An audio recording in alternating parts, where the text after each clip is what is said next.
Assalamualaikum warahmatullahi wabarakatuh.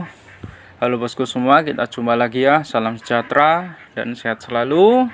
Dan terima kasih buat bosku yang sudah mampir di channel Belajar Ternak ini. Jangan lupa untuk tinggalkan like ya, dan juga subscribe buat yang belum subscribe, dan juga bunyikan tanda loncengnya ya.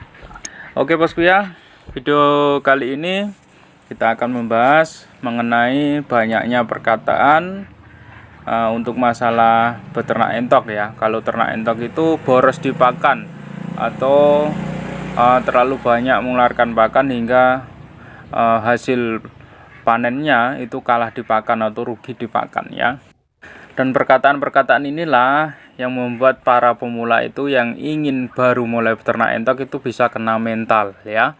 Bisa kena mental karena belum ada pengalaman, belum ada pembenahan, akhirnya enggan untuk memulai beternak entok ya. Nah, maka dari itu kalau ada perkataan hal seperti itu, kita benahi dulu ya. Kita benahi dulu dan bandingkan. Kita lakukan banding ya. Nah, caranya gampang ya. Caranya nalarnya seperti ini saja. Kalau memang ternak entok itu rugi atau kalah di pakan lah atau apalah, kenapa masih banyak di luar sana orang-orang itu pada bertahan dalam beternak entok ya. Bahkan ada yang puluhan tahun itu masih beternak entok atau sudah menjadi penghasilan pokok ya, yang bisa membantu perekonomiannya ya. Cara bandingnya seperti itu. Jadi jangan langsung kita kena mental ya. Kalau kita mau mulai beternak entok itu dengar perkataan seperti itu langsung kita mundur atau enggak jadi beternak entok ya. Karena ada beberapa hal yang harus dibenahi atau dipelajari. Kalau pemula rata-rata ya bilang seperti itu karena belum ada pengalaman yang cukup. Maka ketika baru mulai beternak entok, lihat entok makannya rakus dan banyak, itu sudah mengklaim kalau beternak entok itu rugi di pakan ya. Nah, kalau mungkin buat pemula yang mengalami seperti itu harus lebih banyak belajar lagi kepada senior-senior peternak entok yang sudah lama. Maka nanti bisa menambah wawasan atau menambah ilmu untuk mengelola peternakan lebih baik lagi ya. Jadi seperti itu. Nah, kalau kita bandingkan untuk masalah ternak entok ya, kebutuhan pakan entok dengan ayam kampung atau ayam yang biasa dijual daging itu ya tentu berbeda. Ya tentu porsi pakannya lebih banyak entok dan itu sudah hal wajar ya. Karena apa? Karena ayam itu porsinya, ayam itu posturnya itu juga lebih besaran entok ya. Buat yang ayam kampung loh ya, buat ayam kampung atau ayam yang biasa dibuat pedaging itu ya.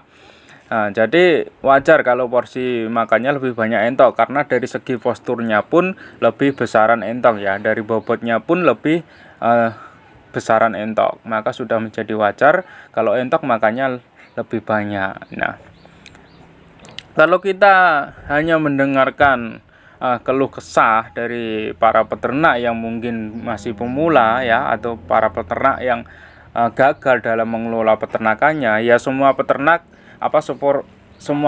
peternak apapun semuanya gagal ya. Ayam pun gitu, banyak juga peternak ayam yang mengeklaim ayam itu susah dirawat ya, gampang terserang penyakit. Nah, kan ada juga yang seperti itu. Lalu pertumbuhannya juga lambat sekali kalau tidak dikasih pakan pabrikan murni ya. Kalau semuanya kita hanya dengar keluh kesahnya para peternak yang gagal ya, kita kalau mau mulai beternak itu pasti nggak jadi terus ya. Maka dari itu praktek dulu dan terus belajar untuk mengembangkan peternakan menjadi sebuah keberhasilan ya. Jangan berhenti belajar, intinya seperti itu ya. Dan akan saya kasih pemahaman masalah entok yang terlalu boros di pakan atau terlalu rakus, terlalu makannya banyak. Itu sebenarnya poin intinya adalah pola pakan yang kita berikan ya. Kalau pola pakan yang kita berikan itu asal-asalan, ya tentu entok itu makannya banyak sekali atau bisa dibilang tidak ada kenyangnya ya. Maka dari itu kita harus hati-hati untuk masalah pemberian pakan, jangan asal-asalan, karena yang namanya pemula itu mentang-mentang entok itu rakus, apa saja dia mau makan itu biasanya dikasih pakan yang asal-asalan, tidak memperhatikan nilai nutrisinya, ya, tidak memperhatikan nilai nutrisi pakan yang diberikan, maka entok itu akan menjadi rakus, ya. Contoh hanya diberi dedak kasar dan hijau-hijauan dan pakan-pakan sumbalan lainnya, ya, atau pakan yang intinya seperti dari kebun-kebun itu, yang intinya hanya untuk sumbalan lah, ya.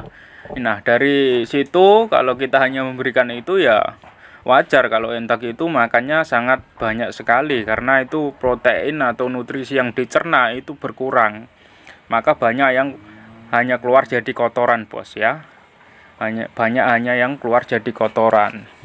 Nah, kalau kita bisa berikan pakan yang lebih bernutrisi, ya, itu biasanya entok itu porsi makannya lebih sedikit, ya. Jadi pakan yang lebih bagus itu porsi pakan entok itu lebih sedikit pastinya. Kalau nggak percaya buktikan sendiri, ya. Buktikan sendiri. Entok kalian kasih pakan dedak kasar dan hijau-hijauan saja dengan berikan dedak halus dan campuran pakan pabrikan, ya, seperti for atau konsentrat. Nanti pasti porsi pakannya lebih sedikit yang diberikan dedak halus dan campuran pakan pabrikan itu, ya. Kalau nggak percaya kalian praktekkan sendiri, ya, karena tanpa praktek nanti nggak tahu hasilnya, ya. Jadi seperti itu. Itulah poin inti untuk masalah pakan, ya. Maka sudah berkali-kali saya bilang kalau masalah pakan itu jangan terlalu ditekan untuk masalah biayanya, karena kalau kita nggak bisa menganalisis dengan teliti, nanti adanya malah rugi, ya. Adanya malah rugi. Niat kita itu menghemat, ya, dengan membeli pakan yang murah dan memperbanyak pakan alternatif, ya, supaya biayanya murah dan nanti bisa untung banyak, dan sebenarnya hasilnya malah sebaliknya, hasilnya malah rugi, karena pertumbuhan entok kita lambat dan juga porsi makannya itu juga lebih banyak. Nah, itu yang harus kalian catat itu, ya. Yang harus kalian catat itu poinnya di situ. Jadi seperti itu, bos, ya, yang harus kita benahi itu. Jadi kalau ada yang bilang ternak entok itu boros, rugi dipakan, itu jangan langsung kena mental. Harus dipelajari dulu, dibenahi, banyak belajar lagi kepada senior-senior yang sudah lama beternak entok, dan nanti minta ilmunya, ya. Langsung kalau sudah dapat ilmunya dipraktekkan. Nah, kalau sudah dipraktekkan dan lihat hasilnya, kalau ada yang masih kurang, itu kalian harus bisa berinovatif, ya. Gimana caranya beternak entok itu bisa lebih menguntungkan dan tidak kalah dipakan, ya. Oke, jadi seperti itu, ya, bosku. Jadi intinya yaitu tadi, bos, kalau kita hanya nuruti perkataan dari mereka peternak yang gagal, semua beternak apapun itu gagal, bos, ya. Mau beternak entok, mau beternak ayam, mau beternak bebek, itu semuanya gagal kalau kita hanya mendengarkan satu kata itu saja. Nah, kalau kita bandingkan atau kita sudut pandang, ya, kita bersudut pandang luas, kita baru bisa mengetahui atau bisa intinya bisa punya inspirasi lagi, ya. Contoh kalau peternak bebek itu gagal, masih banyak di luar sana yang sukses beternak bebek, ya. Kalau peternak entok itu gagal, rugi dipakan atau apa, nyatanya masih banyak yang beternak entok, ya. Begitupun dengan ayam. Kalau beternak ayam itu gampang mati, gampang ini, yaitu harus dibenahi supaya nggak gampang mati. Itu gimana, ya, harus seperti itu, ya. Jangan asal kita memakan mentah-mentah kabar-kabar yang seperti itu, yang akhirnya membuat mental kita down untuk mulai beternak. Jadi seperti itu, bos, ya. Oke, salam sejahtera buat bosku. Semoga video ini menginspirasi. Sampai jumpa kembali. Wassalamualaikum warahmatullahi wabarakatuh.